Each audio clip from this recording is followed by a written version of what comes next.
Hey listeners, thanks for dropping in. I'm Christy. And I'm Melissa, and this is Buried Motives, where we dig deep into the details of some of the most gruesome Dirtbag murderers.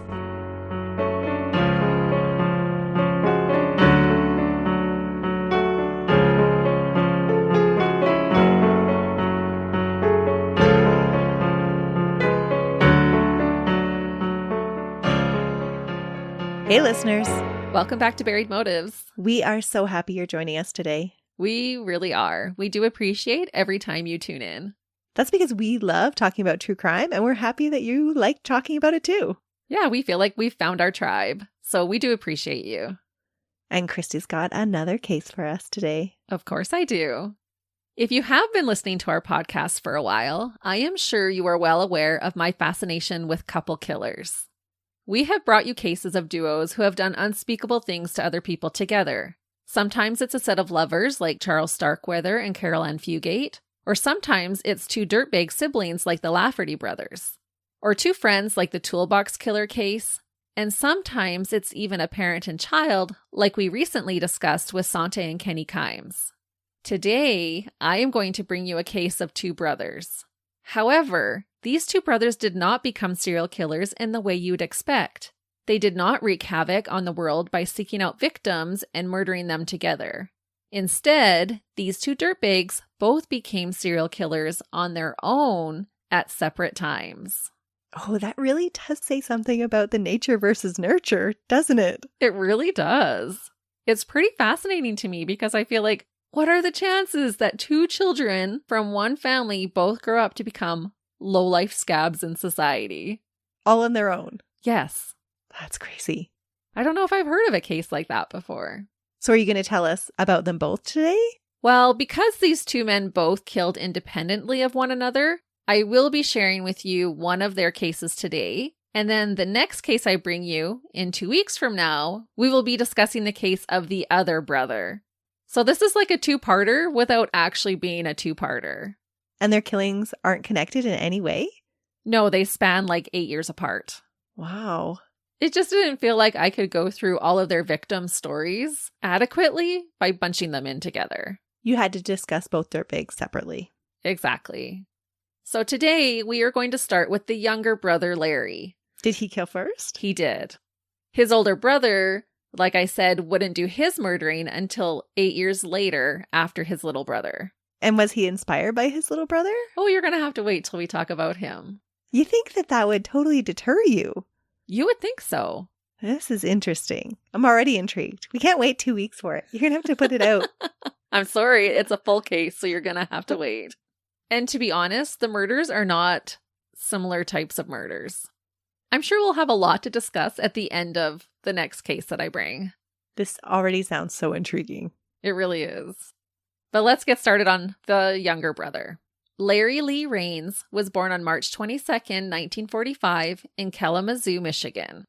Kalamazoo is such a fun word to say. You've had another one from Kalamazoo because I've had to say it. Oh, really? Yeah. It's a fun word, isn't it? It is. Larry would later change his name to Monk Steppenwolf, and I'll tell you why later, but I will refer to him as Larry throughout this case and the next. As I'm sure you have guessed, home life was not an easy life for Larry growing up. There were 4 children in the family, including a brother 2 years his senior named Danny, the one who would also grow up to become a murderer. I could not find much information about the other 2 children in the family, just that the other 2 children were daughters. One was the oldest and the other the youngest, so Danny and Larry were sandwiched in between 2 sisters. The Raines' father was mean as dirt. He worked as a gas station attendant and ruled his home with an iron fist. Not a lot is learned about their mother, but I assume she would have been under her husband's thumb in the 1940s, right alongside her children. Larry's mother was made to go to work, which was highly unusual for the time. Did they need the money? They absolutely did. His father could not support them on his income as a gas attendant, so she would work afternoons, which meant the children were left in their mean, alcoholic father's care for a lot of the time. Larry's father would entertain himself by making the kids physically fight one another and compete for everything. He said he wanted his boys to be able to win in any fight with other people if need be. One story is that he would take pennies and make them fist fight to win them. I can imagine that this wouldn't have created a very safe, loving environment for the children, and it definitely set up a lifelong battle between the two brothers. It was said that they both loved and hated one another. I'm having a hard time not already jumping to conclusions of why the second brother murders. It's a competition thing. Perhaps, but we'll talk about that in the next case. When making the children fight wasn't entertainment enough for their father, he would make his children drink alcohol. I am sure he thought it was hilarious to watch them become inebriated. That is very unusual. I didn't see specific reports of physical abuse. It was just labeled as the father being extremely authoritarian.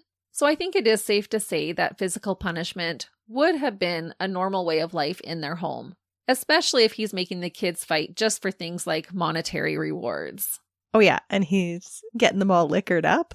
Oh, yeah. It's probably a safe bet. In true dirtbag-like fashion, the boys' father abandoned his family in 1954 when Larry was 9 years old. Still so traumatic to a child to lose their parent, even when it's not a good one. Oh, it absolutely is. And he didn't just leave them. He moved all the way to Florida, found a new wife, and worked at a gas station there. He just started a brand new life. He did. Yeah, which I know was hard for the kids, but I'm saying good riddance at this point. Reportedly, Larry and Danny went to go see their father when they were in high school, but he told them he didn't want to see them and sent them away. That is huge rejection. Big time. So when I say they were abandoned by him, they really were. And both boys were highly affected by their father in a very negative way. Although their tyrant father was now gone, things wouldn't necessarily begin to look up for Larry. I can just imagine the poverty. Yeah, it wouldn't have been easy. The mom was already working, and they were having a hard time making ends meet with the father working too. In 1958, when Larry was only 13, he met a woman named Sue. Sue was 10 years older than he was at age 23 and was already a mother of 3 children. She was a neighbor who lived close by. At first, Larry would go over and help Sue out with her 3 children. I am sure he relished in her gratitude because his visits became more and more frequent. Is it going to be a Mrs. Robinson scenario? Oh. This continued until he was basically helping Sue to raise her children with her.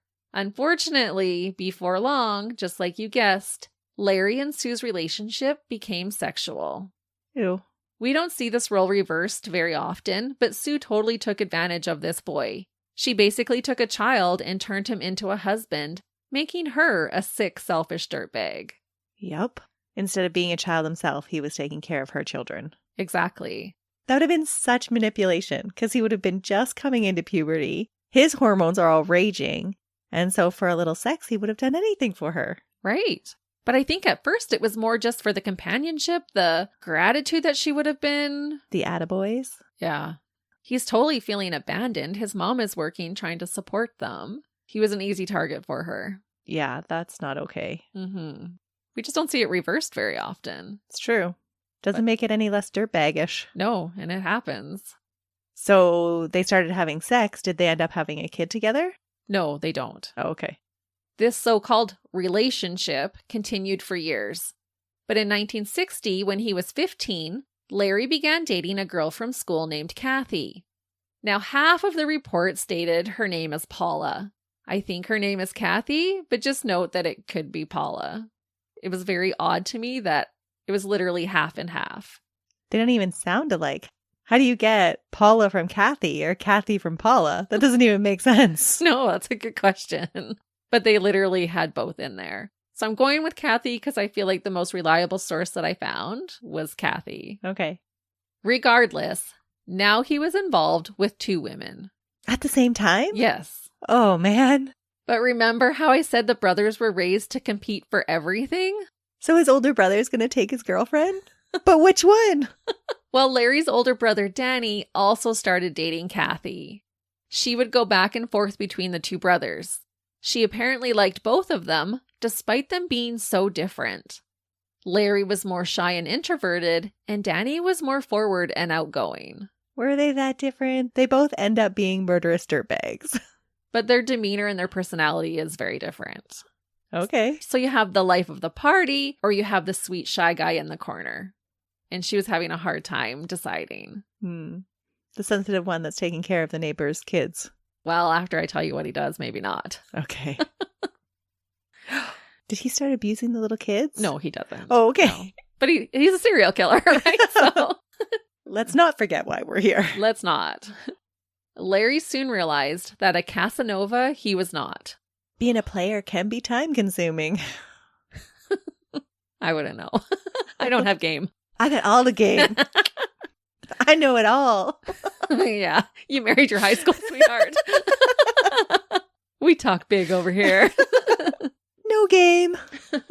But we can imagine what it would be like to have some game. That's right.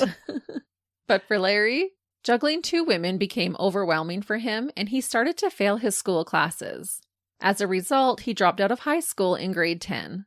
No longer in school, Larry found the time to get into trouble with the law. In 1962, he stole a car with one of his buddies and was arrested. The judge took pity on Larry and agreed to drop the charges if he agreed to enlist in the army, so Larry did. To no surprise, the army did not do the good for Larry as the judge had hoped. Larry was often being written up for misconduct and drunken behavior. It is reported that he had developed an addiction to alcohol. No kidding, his dad was pouring it down his throat. Oh, yeah. Which is just still so bewildering to me. It would have been a good escape for him. Yeah, unfortunately. With Larry out of the way, his brother Danny wasted no time and married their shared love, Kathy. In 1963, Larry attacked another man in the army while he was in a drunken rage. The attack was bad enough that he was dismissed from the army and sent back to Kalamazoo. That had to be pretty significant then. Well, this hadn't been his only outburst in the army, but this time, a guy stole his bag of potato chips. He wasn't all that in a bag of chips, Christy. He was not. But this caused Larry to freak out. He grabbed a knife and was running around threatening to kill people. Over a bag of potato chips. Yeah. But remember, he had been basically trained by his father to always fight for everything. And if you didn't win, you were a loser. That's just how it goes, Christy. If you don't win, you are the loser. But you don't just lose, you're a loser. Yeah. You know what I mean? But they had to fight for everything, like physically fight. So for someone to grab his bag of potato chips, he was not going to have it. He had to defend. Yeah, he had a skewed view on this. Right. And not only defend, he had to strike out and attack. Yeah. He had to make him pay. Right. It's always so interesting to me that you can see those childhood life lessons come through as an adult, even though he might have known better. Oh, for sure. But that was just his initial knee-jerk reaction or instinct. Right. It's your base reaction. Yeah. And when you're inebriated and not firing on all cylinders, it's amazing to me how quickly we go back to those base reactions. Yeah, it's true. When he returned home, Larry got back together with Sue. He would again help with the kids and clean her house, but she would go out at night without him, presumably on dates with men closer to her own age. Eventually, Larry asked Sue to marry him, possibly to keep up with his older brother since he had married their high school sweetheart. But Sue refused his proposal. Oh, she was only interested in him for his childcare and house cleaning. That's exactly what I have here. Funny how he was good enough to take care of her kids and sleep with, but not good enough to marry. Obviously, he's a dirtbag. He turns out to be a murderer. But I wonder what her reasoning was, that he was good enough to keep around, but she didn't want to marry him. Well, he was 10 years younger than her. You think that would be a bonus at her age? Well, you would think so. But I think right from the start, Sue was just using him. I don't think she ever had any intentions of being in a long-term relationship. It was just this kid in the neighborhood with benefits. Yeah, that's rude. That's not nice. It's not nice. Larry tried multiple times, but Sue was adamant that she was not going to marry Larry. Larry could not cope with the rejection and attempted to end his own life on December 23rd, 1963, just 2 days before Christmas. He would have been only around 19 years old at this point. Larry had tried to suffocate by inhaling the fumes of his 1958 Plymouth Plaza, but a police officer had happened upon him and took him to the hospital. Larry stayed at the Kalamazoo Regional Psychiatric Hospital for 10 days before being released. And I don't believe there was any follow-up care for his mental health after this. However, the doctor did diagnose him with a sociopathic personality. Scary. After this stay in the hospital, Larry hitchhiked his way to different states, including Ohio, Kentucky, and Nevada. He was truly a lost soul without a purpose. Well, he was rejected by his father, thrown out by the military, rejected by his longtime lover. Yeah. You can see why he would be feeling a loss of what to do with his life. Right. Because even Kathy had married his brother. Mm-hmm. You got to have a purpose. It's important to have a purpose. It really is. And feel like you fit in somewhere. Yeah, or that you're of some form of value. Yeah, that you contribute something that has worth. And that somebody cares about you, because right now he pretty much has nobody. Which I'm assuming is going to lead him to some awful dirtbaggery. It is, and we're going to get into that right now. We're going to fast forward to mere months later, to May 30th, 1964. This is the date that would lead to Larry's downfall. I am choosing to tell it this way because after he was arrested for this murder, he confessed to the rest. I like a confession. You do. On this Saturday evening, Thelma Smock entered the Kalamazoo police station to report her 30-year-old husband, Gary Smock, missing. She said that he had called her around 6 p.m. the day before to say he wouldn't make it for dinner, but that he wouldn't be too much longer. So basically, go ahead and start eating. I'll be there as soon as I can.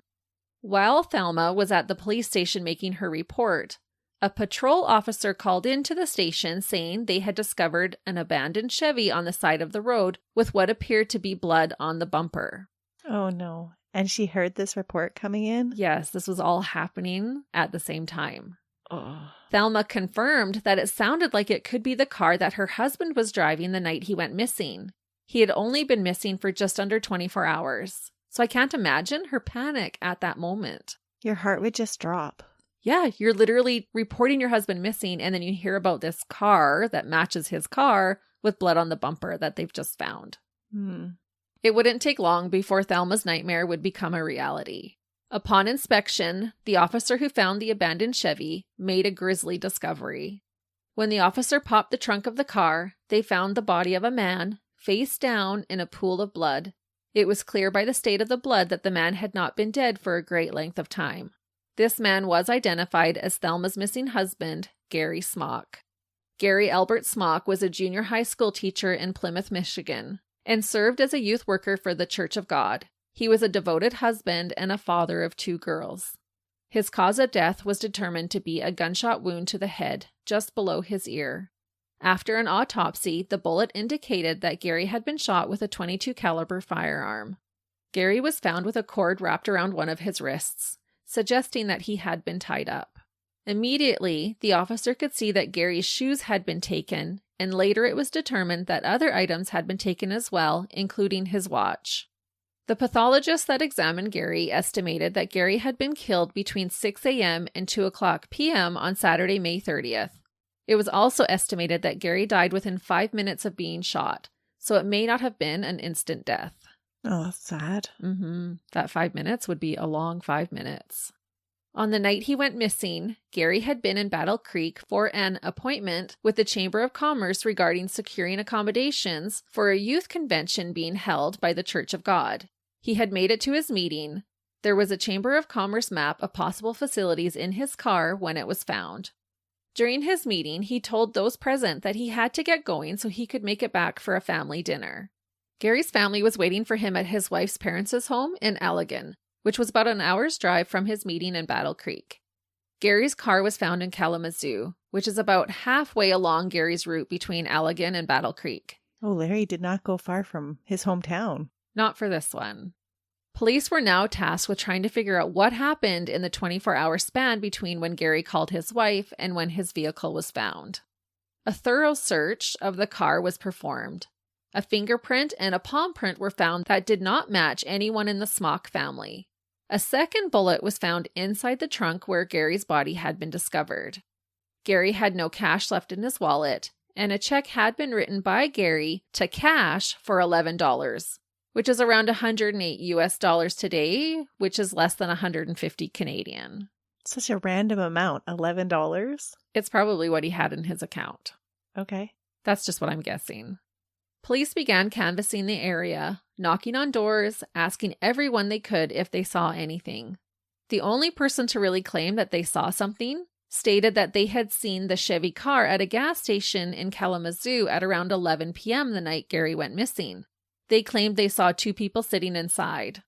It was later determined that this statement was incorrect, but I am unsure if the person mistook the car being there altogether or if it was seeing 2 people inside the car that was not correct. There was no follow-up information about that statement. Just it was dismissed. Okay.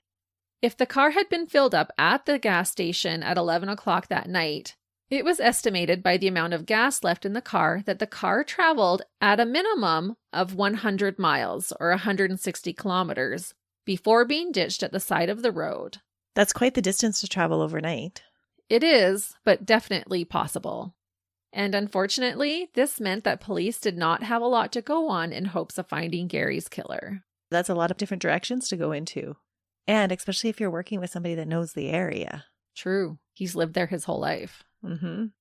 On the same morning that Gary's body was found, another man, Charles Snyder, had been found dead inside a gas station 60 miles away in Elkhart, Indiana.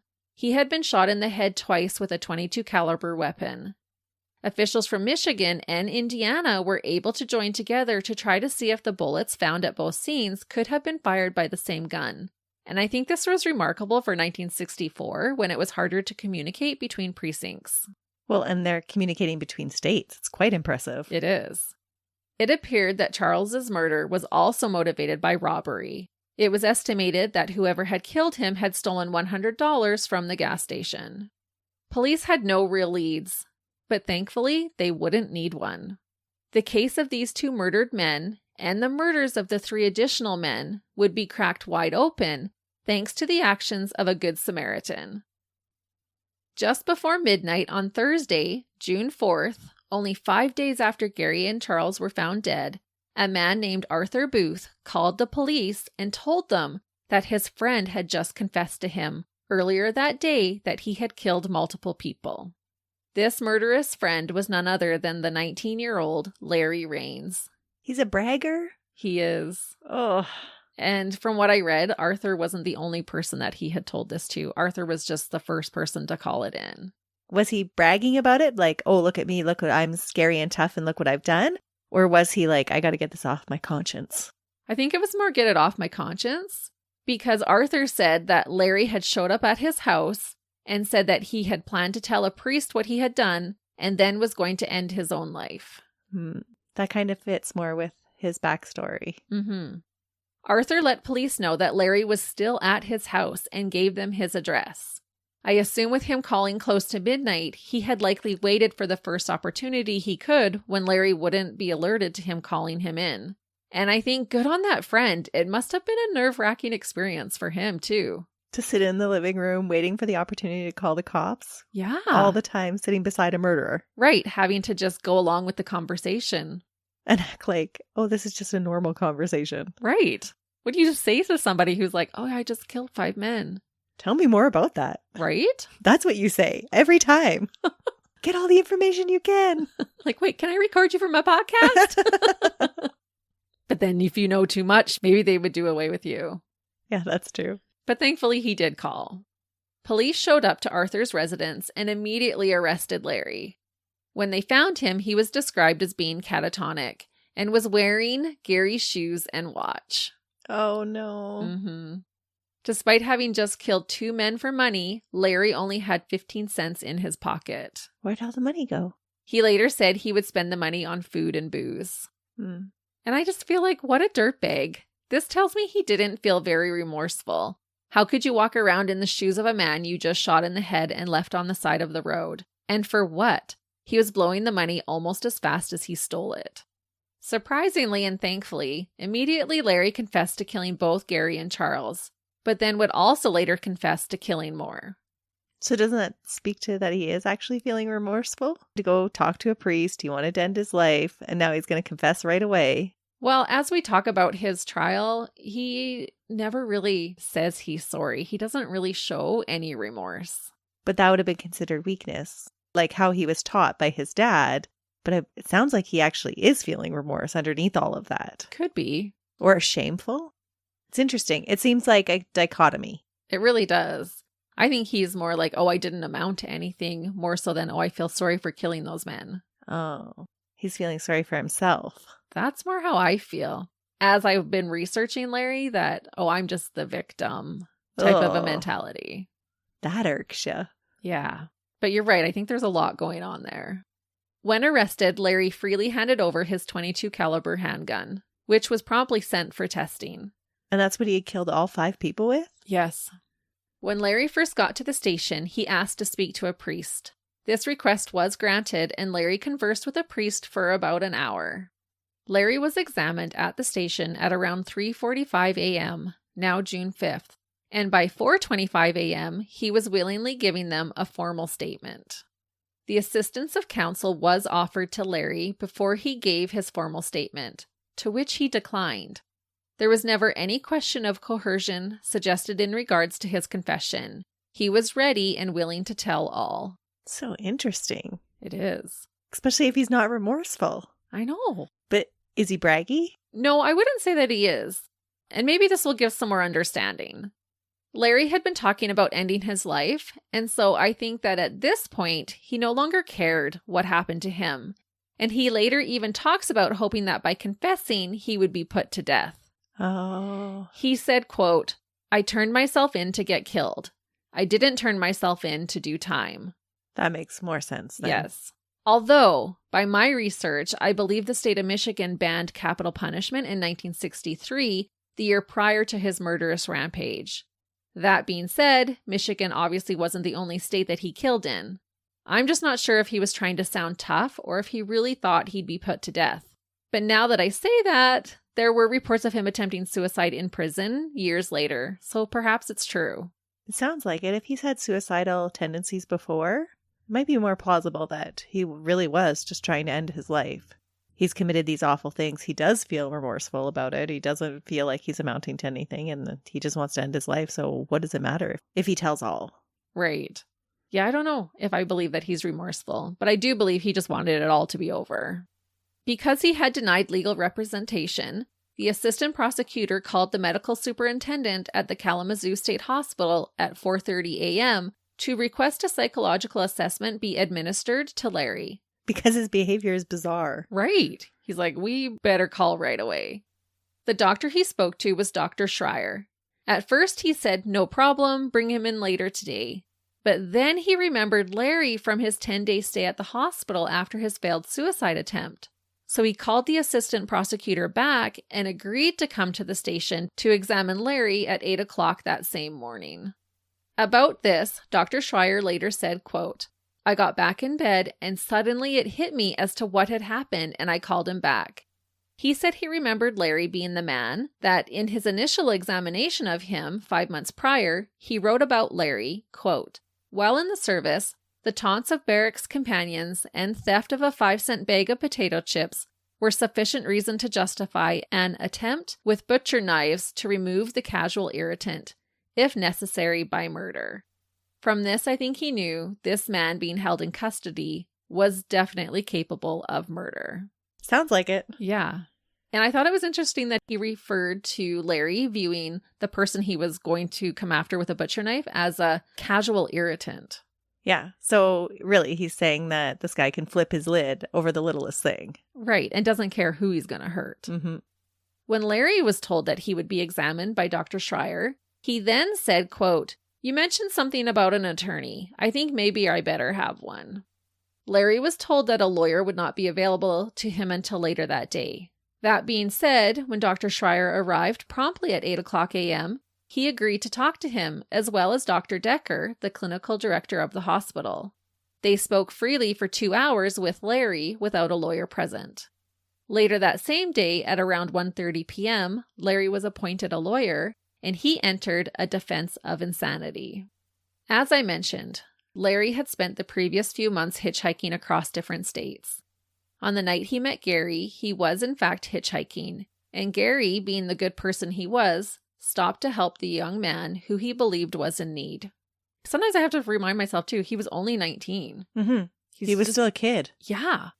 Gary pulled over, and when he stopped to ask Larry if he needed a ride, Larry pulled out his gun and made Gary drive the two of them to a more secluded road in the country. And I just feel like this whole ordeal for Gary had to have been so terrifying. It almost sounds very practiced from Larry's point of view, though. It does. He ordered Gary to stop and robbed him of his cash, which was only $3, so around $30 US today. Larry made Gary get into the trunk of his own car, told him to stay quiet, and then proceeded to drive the car himself. At some point while driving, Larry could hear Gary hollering and banging against the trunk of the car to try and escape or alert someone for help. Larry had told him to be quiet when he put him in the trunk, so he pulled over on another secluded road. He was annoyed that Gary hadn't listened to him. That's not good. He opened the trunk and restrained Gary by tying his hands behind his back, and then fired a shot at his head. Larry missed. This was the extra bullet that was found in the trunk of the car. That would have been so terrifying. I cannot even imagine what Gary went through. Sadly, Larry did not miss when he shot again. This time the bullet entered Gary's head. Satisfied with his work, Larry closed the trunk with Gary's body still in it, got back into the car, and continued driving. After a while, Larry grew hungry, so he stopped for a burger. But he only has $3. Well, that's like $30 today. That's enough for a burger if you go to the right place. My guess is he paid for that burger with the man's money who lay dead in the trunk of the car he drove up to the burger shop in. With his stomach satisfied, Larry drove to Elkhart, Indiana, and chose a gas station to rob. He sat parked outside the station and waited for it to open. When opportunity arose, Larry entered the gas station and ultimately killed the attendant working there, 33-year-old Charles E. Snyder. As I already said, he shot him twice in the head, took $100, and left him laying on the gas station floor. His next plan was to head back to Kalamazoo. It's interesting that he chose a gas station attendant, and his dad was a gas station attendant. It really is interesting. You're onto something. And this next part might blow your mind a little bit because it did mine. Sometime after Larry left the gas station, a group of men who were heading out to go fishing stopped at the gas station to fill up before they got on their way. After waiting for the gas jockey to come out and fill their vehicle, and no one was running out, they went inside and discovered Charles's body. They saw the cash register left open and immediately called the police. Police quickly set up roadblocks leading away from the gas station. And I believe that this is possibly how they came into contact with the Kalamazoo police, because they had alerted nearby stations, even in adjoining states. Oh, that makes so much more sense now. But I thought, good on them. They were very responsive. Larry had not gotten far enough away from the crime scene and had to go through one of these roadblocks. This is the part that blew my mind. He said he just acted relaxed, and the police let him proceed. No way! All the while, Gary lay dead in the trunk of the car. They didn't see the blood on the bumper? Nope. This was a different state, and Gary hadn't been reported missing yet, so police had no reason to suspect Larry of any type of foul play. Except blood on the bumper. I know. They basically said he was so calm that he raised no red flags. But can you imagine? I thought stuff like this only happens in the movies. That's that sociopath personality coming through, that it just didn't even matter to him that he had killed somebody. He could act totally normal. Yeah, well, for him it was totally normal. As we're going to find out, because you're going to tell us about more murders. Yep. I'm not sure, though, if this spooked him, but Larry decided to drive back to the spot on Route 131 near the Kalamazoo city limits where Gary had picked him up to abandon the car. It's an interesting choice. Right? Go right back to that spot. No. Like, go drop it off somewhere else and not get caught. Yeah, that's weird. He said that it was at this time that he noticed the blood on the bumper, but he couldn't be bothered to clean it. He said he simply didn't care. As Larry continued confessing to the other murders, police began to notice a pattern, which Melissa already noticed.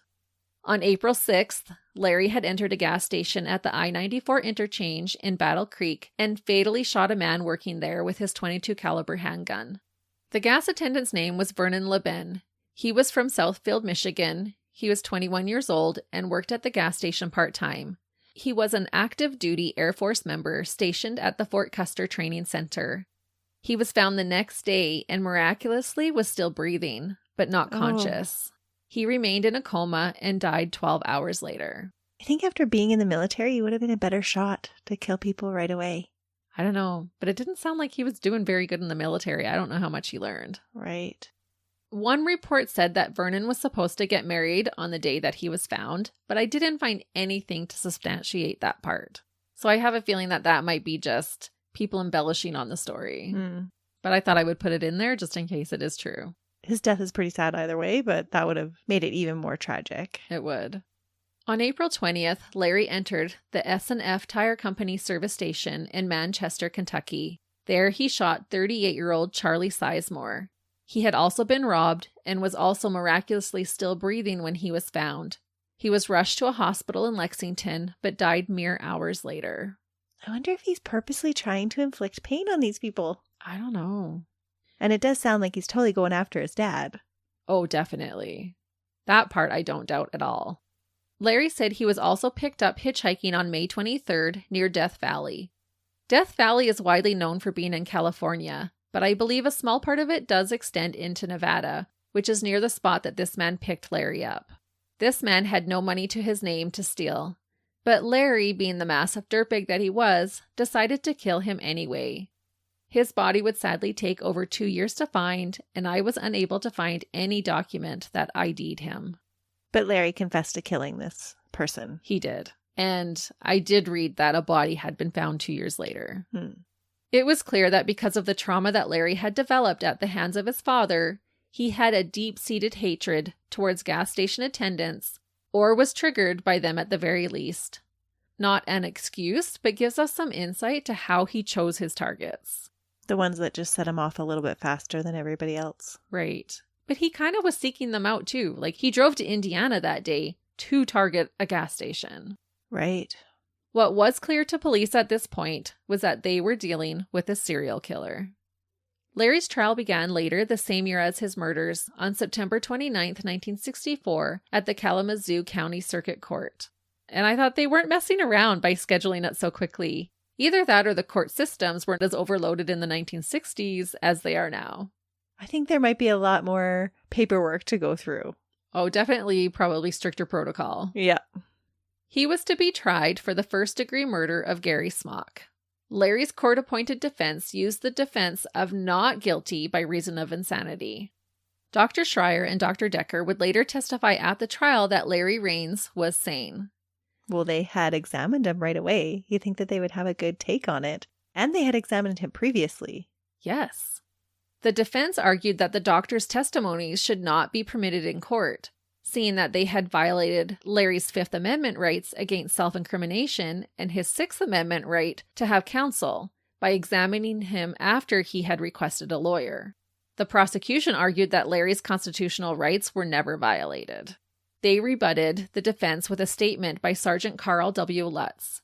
It read, quote, "And upon entry into the holding room, Defendant Raines was sitting there, and I walked over to him, extended my hand and introduced myself as Sergeant Lutz from the Michigan State Police at 5th District Headquarters. I then introduced him to the remaining men who were with me at this time. I said to him that I wanted to talk to him.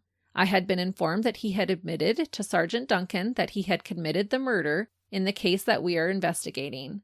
And I told him that before he did so, that it was incumbent upon me to advise him to just exactly what his rights would be. I first of all told him that he needn't say a word to me unless he so desired. And I further advised him that if he did, that anything he would say to me or to the men who were with me at this particular time might and could be used against him in the event of court action. I further told him that he could be advised or be in the presence of an attorney, if he so desired. And at the same time I told him I thought he would need an attorney. Larry apparently did not respond, but then went ahead and spoke about his murders as well as spoke freely with the doctors." So I know in Canada that's okay to do, because even if you ask for a lawyer, if you continue to talk after and don't exercise your right to silence, then that can all be used against you. But I think in the States, isn't it a little different from state to state? Well, we will talk a little bit more about it, and I'm not 100% sure how that works in the state of Michigan. Because I'm pretty sure as soon as they ask for a lawyer, like, you can't even ask them any more questions. I think you're right, but I don't know for sure. Well, The judge, however, sided with the prosecution and allowed the testimonies to be included in the trial. The doctors testified that Larry said he didn't think his life would ever amount to anything. He had no sense of self-worth, especially after being thrown out of the army. He felt worthless and didn't know what to do with his life. He had no sense of direction. So he became a dirtbag? Yep. Ugh. Larry expressed that his actions were because no one helped him through his difficult time after Sue rejected him, and he had tried to take his own life. He said that if someone had understood him, he might have been able to get help and then wouldn't have done what he did. The closest he ever came to taking accountability was when he said about himself, quote, "There has to be some part of me left out," meaning something was wrong with him. But that's as close as it gets. Wow, he just blames it on everybody else. Yeah, this victim mentality. Ugh, that's so irksome. Other psychologists stated that Larry had a subconscious hatred towards gas stations because of the trauma his father had caused him. And in Larry's mind, he was killing his father over and over again. They even pointed out that all the victims resembled his father in some way. But then I say, what about Gary? He did not work at a gas station, although I do not know if he resembled Larry's father. And there was that other guy out in Death Valley. Right, who also was not working at a gas station. And just a little aside here, I could not find young pictures of Larry or his brother, let alone their father. So even the pictures I'll post on our social media are of them as old men. My guess is no one really cared to take their photograph growing up. It wasn't the time of smartphones. So I can't say if they looked like his dad or not. Right. Seriously, they're old men in the pictures. That's why I think maybe too, as I'm doing this, I'm like, I can't picture him at 19. Larry said about his murders, quote, "There was never a plan. It was a natural thing. It always seemed to me like I was an actor in a play." The defense ran with this, saying he had experienced temporary insanity each time he committed a murder. But I'm not buying that. It doesn't sound like it. He sought out to murder these people.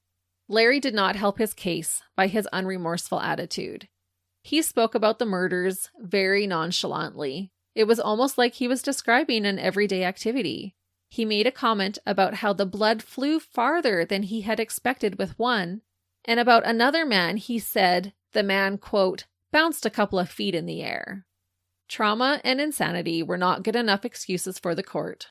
On October 8th, the jury found Larry Raines guilty of first-degree murder. On October 23rd, he was given the sentence of life imprisonment without the possibility of parole. Larry's only reaction to his verdict being read was a smile. What? Yeah. He is a little strange. He is. And that's where I just don't buy him being remorseful, to be honest. And we all know how I feel about this next part, but he was never tried for any of the other murders. Yeah, that never sits well. Yeah, I dislike that very much. I get why it happens. A murder trial is a lot of money. And if he's already in jail, then what else are you going to do? But then I just feel like that justice wasn't served for those victims. Right. I get it, but I don't like it. Mm-hmm. Larry was suspected of actually committing a sixth murder. Many believe that he might have been responsible for killing a 27-year-old man named Donald Perkins. Donald was robbed while working at a gas station and was killed with a .22 caliber weapon near Erie the August prior. The ballistics did not match his current murder weapon, but the MO did, and he could easily have had a different gun the year before his killing frenzy. Right, but if he confessed to the other ones, why wouldn't he confess to this one? Yeah, I'm not sure. Although Larry never admitted to killing Donald, he did admit to almost killing another man named Dave Pitts. Dave was apparently the only one who got away. He said, quote, "You guys ask me about the 5 guys I killed. Why don't you want to hear about the one I didn't kill?" Was he a gas station attendant too? Well, I am actually unsure of the story involving Dave Pitts. Just that they had spent 3 days together, and that Dave later became an animal trainer with a chimp named Spanky. Okay. Dave has made statements, and he said that he will tell his story when he publishes his memoir. And it hasn't come out yet. It hasn't. I Googled it, and I couldn't find anything saying that it was out. Spanky and Dave. Yep. Do Vegas. I think Buenos Aires is where he lived for a while, actually. But don't count me on that. It was somewhere South America that he was living. But both Larry and Dave have been very tight-lipped about this. So if that memoir comes out, we'll have to update. But I kind of agree. Why would he admit to the others and not to the one the year prior? But many believe he did. It just seems like he was so forthcoming about all the other ones that why would he not tell that one? Right. I just felt like it was worth mentioning. Right. There is a speculation out there. The police even think that he did. Larry would file a couple of appeals fighting that his rights had been violated because he did not receive counsel prior to his examination with the first two psychiatrists. In 1971, he was granted a new trial. However, when he realized that his insanity plea was not going to get him off, he pled guilty anyways and was given a new life sentence without the possibility of parole. What a waste of money. Right? And he had done multiple appeals before he was finally granted that new trial. From what I could gather, he still remains at the Saginaw Correctional Facility. Larry was interviewed in the mid-70s, and still it was said that when the interviewer, Conrad Hilberry, spoke with him, he was, quote, struck by the eerie casualness with which he accommodated himself to murder. And we're going to talk a little bit more about this interview next time. But Larry had told him that he was able to distance himself from life. An example he gave was that when he was a little boy and their family dog was run over by a car and died, he said he felt nothing. Larry also told Conrad that he didn't kill the men that he did because they reminded him of his father. He said they were just easy to rob. I don't know. I think it had to have reminded him of his father. Yeah. I think he's just trying to sound tough. But maybe he just didn't make the connection himself.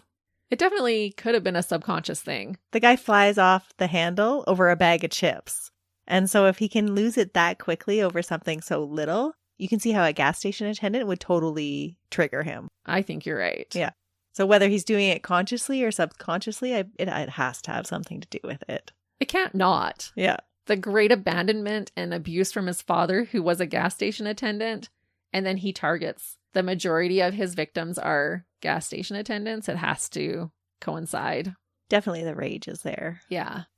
And that is the case of a man so cold-hearted and indifferent to murder that he valued small amounts of money over another man's life. The rotten dirtbag brother, Larry Raines. That was a crazy case. And I am so intrigued now to hear your next one. I have to see how they're going to relate to each other. Yeah. Danny's is a pretty wild case as well. And so we will talk a little bit about Larry still in Danny's case, because there are a few things that happened with Larry during his incarceration that I don't want to talk about until we talk about his brother. But I will share this one last thing with you before we let you go. While in prison, Larry was allowed to legally change his name to Monk Steppenwolf. So random. He got this name from the novel Steppenwolf, written by German-Swiss author Hermann Hesse. In this novel, the main character struggles between physical and mental reality. And fun fact, the band Steppenwolf, who sings the hit Born to be Wild, also named their band after this same book. However, that's not the really interesting part about Larry changing his name. What makes it wild to me is that Larry later changed his name so that he would not be associated with the evil of his older brother, because even he, a convicted serial killer, was horrified by his brother's actions. No way. Seriously. Pot calling kettle black. Yes. Wow. It's incredible. But you're going to have to wait 2 weeks for me to tell you about him. Thankfully, Melissa will bring us a new case next time, so we hope you join us then. Have a good week. See ya. Bye.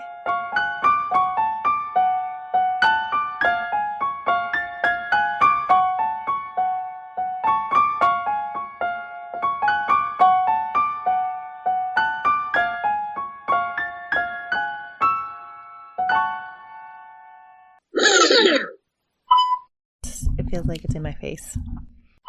Sorry, it's going to have to be in your face. It's in my face. Get out of my face. Quit hitting me in the face with your bike. Have you ever seen Kids History? Oh. You get stopped. Oh, yeah. Tell me a story, Christy. I'm all ready. Let's go. Hey, we could be Because these two men both killed independent... because these two men both... Let's say that a different way. Yeah, let's say that a different way. Hold on. I've totally spaced out. Oh, it's coming back. Go away, motorcycle. He's got game. He's burning rubber for the girls. This is how you can tell you're getting old. The other day, well, a couple weeks ago, I was in my garden. And this like young teenage kid in his truck with a girl in the seat, he comes to like the stop sign here and he floors it, like spins his tire, just totally like burns rubber and just screeches out. Mm-hmm. And I literally felt like looking at him and making an L on my forehead. You loser! She's not impressed. That doesn't impress us. That only impresses other boys. Why do you think that's going to impress the girl? It doesn't. To one-up you, Christy. When you were telling me that story, I'm like, what an idiot. That burns your tires. What a waste of money. Do you know how much that takes off the life of your tires? But you could tell he just thought he was so cool. I'm all that and a bag of chips. You're not. Girls don't care that you can spin your tires. Wow. Yay. Yay. That's still my stomach. Sorry. That's okay. Did you bring a lunch? I didn't. I brought a granola bar. I already ate it. And Then you just went like right on like it never even happened.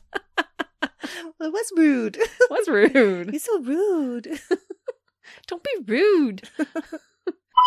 How rude.